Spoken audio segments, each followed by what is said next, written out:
So, hello guys, good morning. So, welcome back to my page at saka sa ating YouTube channel, Otoboy Zone. So, ngayon guys, mayroon tayong gagawin. Ito, actuator motor ng aircon. So, ito yung i-repair natin. Actuator motor. So, nare-repair naman to guys, basta kayo may knowledge kayo sa pag-repair. So sa mga gusto matuto nito mag-repair, pwede kayong mag search or training sa mga online training repair. So mayroong online training repair nito, kaso sa mga US lang makikita ng website. So yan yung gagawin natin ngayon guys. So mayroon tayo dito actuator motor, door actuator motor ng aircon. So nandito yung stand natin, nahanap din natin ito para sa pag-vlog. So sa mga followers natin dyan at viewers nating Bisaya, Tagalogin ko na lang dahil mayroong mga viewers at saka followers din tayong mga Tagalog, para maintindihan nila. Pero Bisaya talaga tayo. Nandito tayo sa Cantilan, Surigao del Sur. So ito yung mga tools natin na pambukas. So nandito may mga wiring din tayo, alligator clip for testing. Yan. Tapos may tester din tayo dito. Yan. Tsaka may scanner din tayo doon na 24-12 volts. So yun yung gagawin natin ngayon guys. Mag-aayos tayo ng actuator motor. So pag naayos natin ito, so pwede natin din ibenta para magkapera tayo. So bibili lang kayo ng mga parts out sa junk shop, sa kung saan, at check nyo rin kung kaya pang i-repair. So yan. So yan yung gagawin natin ngayon guys. Yan yung mga gamit natin. So sundan nyo lang guys yung ating video na gagawin ngayon.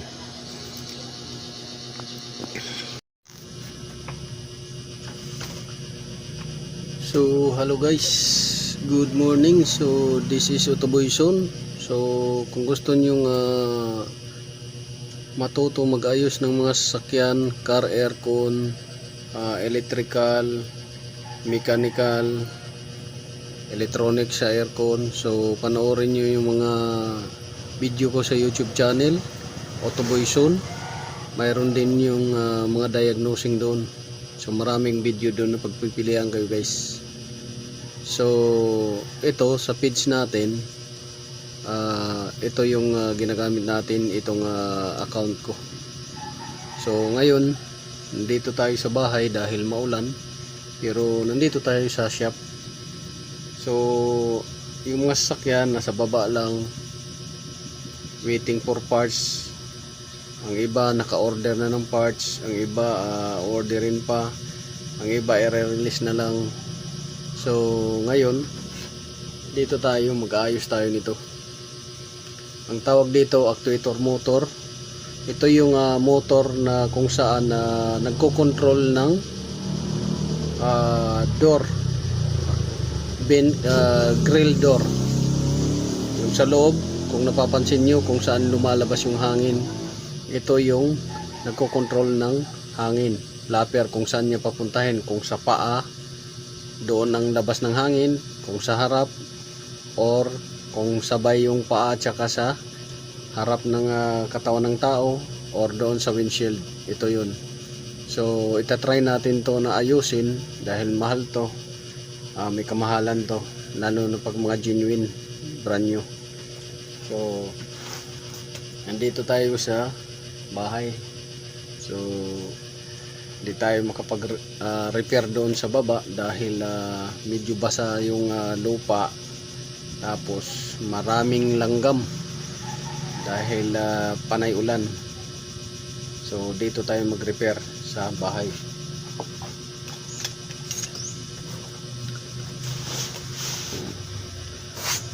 So ito yung mga gamit natin pang repair. Ayan, oh. Yan, mga gamit natin yan. So yung iba, mayroon din tayong iba pang gamit na pang repair. So ito lang yung nilabas natin dahil ito lang yung kailangan. So una, sa mga nagtatanong pala sa akin, so nag-aral ako noon dyan sa may kung na ano ninyo yung NIMSO ngayon dito sa may Kantilan. NIMSO na ngayon, noon is IT pa yan. Nag-aral ako dyan. Ang pinag-aralan ko ay automotive mechanic. So automotive mechanic, tapos hanggang sa nag-UGT ako. So napunta ako ng mga heavy equipment, napunta ako ng kasa. So ito sinishare ko lang sa inyo kung anong mga karanasan ko, kung bakit narating ko yung pagiging general technician. So marami nagtatanong pala sa akin, sa mga hindi nagkakaalam, yung general technician na tinatawag, yan yung kung sa ano ka job description code mo sa Saudi, ang tawag nila sa all around technician is general automotive technician. So nandyan na yung electrical, marunong ka sa electrical, marunong ka sa electronic, marunong ka sa car aircon, marunong ka sa mechanical, marunong ka sa hybrid, at marunong ka sa electric vehicle. Yun. So yung mga lahat na yan, nag-training tayo doon sa abroad during my time na nasa abroad ako. So ito yung actuator motor natin na aayusin.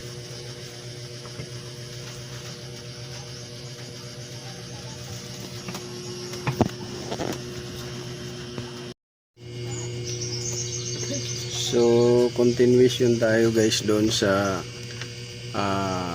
ating video dahil naputol tungkol dito sa actuator motor ng aircon. So ito yun. So ngayon, after natin ma-check yung continuity ng motor, negative at saka positive, ngayon paggaganahin natin matapos natin na linisan. So tanggalin man natin itong cover para mapakita ko sa inyo ulit. Yan, tanggalin natin. So naputol yung ano natin video. So ayan.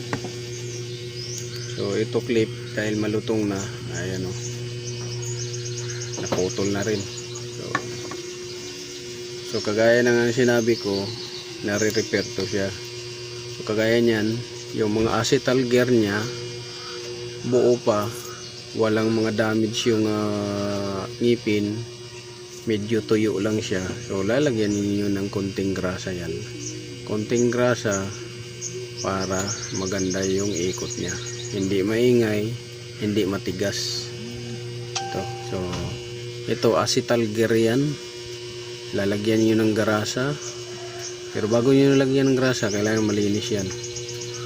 So malinis dapat bago lagyan ng grasa. Kunting grasa lang, wag punuin, para maganda yung ikot at hindi siya matigas. Yung motor hindi mahirapan. So kadalasan kasi pagkasunog ng motor ay nag-i-stack up yung gear niya, gearbox niya. Pag matigas ang gearbox, siyempre iinit ng husto yung motor. So pagka uminit, maapektuhan na yung winding niya, so masusunog siya. So kailangan freewheeling lang yung takbo ng mga gear or yung gearbox niya. So actuator motor sa aircon to. So marami na tayong ni-repair nito nung sa abroad pa tayo, at kinabit natin. Tapos yung iba naman, siyempre kung na-junk shop na doon sa tabi, siyempre inaayos natin at pwede pang ibenta pagka naayos. So ito, pakita ko lang muna sa inyo kung gumagana na siya. So yan, lagyan natin ng battery. Yan, battery. So ito negative to, negative. So pansinin niyo guys yung ilalim nito. So wala tayong alligator clip dahil yung alligator clip natin na in-order sa online puro ayaw gumana. So ganun talaga sa online, mayroong mga defective. So ito, yan. So pansinin niyo to, yung arm niya kung iikot. Yan. Oh, yan. 'Di ba umikot na? Oh. Umikot. Oh. Yan, umikot siya. Yan. So, yan yung palatandaan na itong motor na to is goods pa. Goods pa. So, ang problema lang nito kaya nag-stock up siya gawa ng walang grasa, madumi. Pangalawa, kung walang pumapasok na positive dito na galing doon sa may controller niya. Yung controller nito ay HVAC controller. Yan. HVAC controller ang controller nito. So, paganahin natin. Ating i-adjust yung camera. Yan. So, ulitin natin para makita ng iba. Ito lang, tingnan nyo yung arm niya kung gagalaw. Yan, yung sa ilalim. Yan. Yan. Pindutin natin. Yan. Oh, gumagana. So yan, positive yan na okay yung motor dahil gumagana. So yung motor na to pagka binili ninyo, alam nyo guys, pagka binili niyo itong actuator motor or door actuator motor, aircon motor sa HVAC, nagkakahalaga to guys ng 2.5 to 3.5 pagka original. Pagka surplus naman, magbili niyo to 1.5. Tapos pagka ano naman, pagka replacement, mabili ninyo to 1.5, 1.8, ganyan. So goods na goods pa to. So ang problema lang nito ay stock up gawa ng dry yung gearbox, madumi yung gearbox. Pangalawa, walang pumapasok dito na positive galing sa controller. So ang controller nito, HVAC control module ang controller nito. So may linya doon na hindi na nagpa-function. So yun lang. So this is Autoboyson. Sana nakakuha kayo ng konting kalamang guys dito sa video natin. So kung nagustuhan nyo to guys, i-like nyo at saka i-share, i-subscribe na rin ninyo at paki-comment na lang kung may mga katanungan kayo.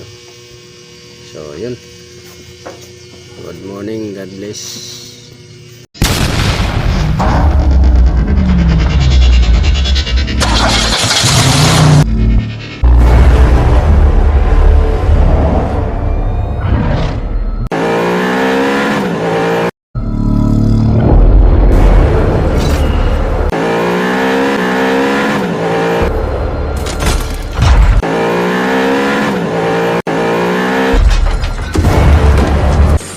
Make